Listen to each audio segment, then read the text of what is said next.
Hello കൂട്ടുകാരെ, അമേരിക്കയിലെ trash system എങ്ങനെയാണെന്നുള്ളൊരു video ആയിട്ടാണ് ഞാനിന്ന് വന്നിരിക്കുന്നത്. അപ്പോൾ ഓരോ വീടിനും ഓരോ കളറിലുള്ള 3 ട്രാഷ് ക്യാനുകളാണ് നമുക്ക് സിറ്റി പ്രൊവൈഡ് ചെയ്യുന്നത്.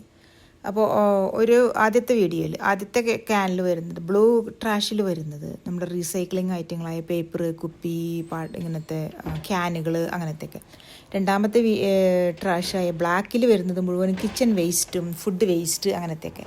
ഗ്രീനിൽ വരുന്നത് പച്ചക്കറികൾ, പുല്ല് വെട്ടുന്നത്, ചെടി കട്ട് ചെയ്യുന്നത് അങ്ങനത്തെയൊക്കെ.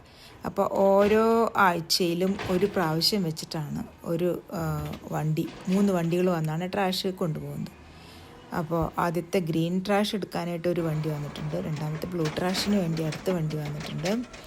ഇനി ഒരു വണ്ടിയും കൂടെ വരുന്നുണ്ട്, അതായത് ബ്ലാക്ക് ട്രാഷിന് വേണ്ടിയിട്ട്. അപ്പോൾ ഓരോ ട്രാഷും ഗ്രീൻ കൊണ്ടുപോകുന്ന ഒരു ഏരിയയിൽ ഡിസ്പോസ് ചെയ്ത് അത് വളങ്ങളായിട്ട് നമുക്ക് തിരിച്ചു വരും.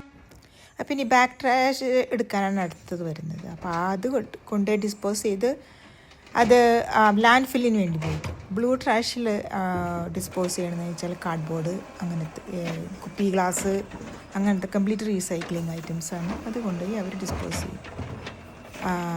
അപ്പോൾ ഈ ഒരു സിസ്റ്റം ശരിക്കും പറഞ്ഞാൽ നമ്മുടെ നാട്ടിൽ വന്നിരുന്നെങ്കിൽ എത്ര നന്നായിരുന്നു അല്ലേ? എന്നാണോ അതിനി സംഭവിക്കുന്നത്? ഇതിനെക്കുറിച്ച് എന്തെങ്കിലും സംശയങ്ങൾ നിങ്ങൾക്കുണ്ടെങ്കിൽ ശരിക്കും പറഞ്ഞാൽ ഈ ഒരു വീഡിയോ നാട്ടിലെല്ലാവർക്കും ആയിരിക്കും കാണാനായിട്ട് ഇൻട്രസ്റ്റ്. അപ്പോൾ എന്നോട് സംശയങ്ങളുണ്ടെങ്കിൽ ചോദിക്കുക. Thank you for watching.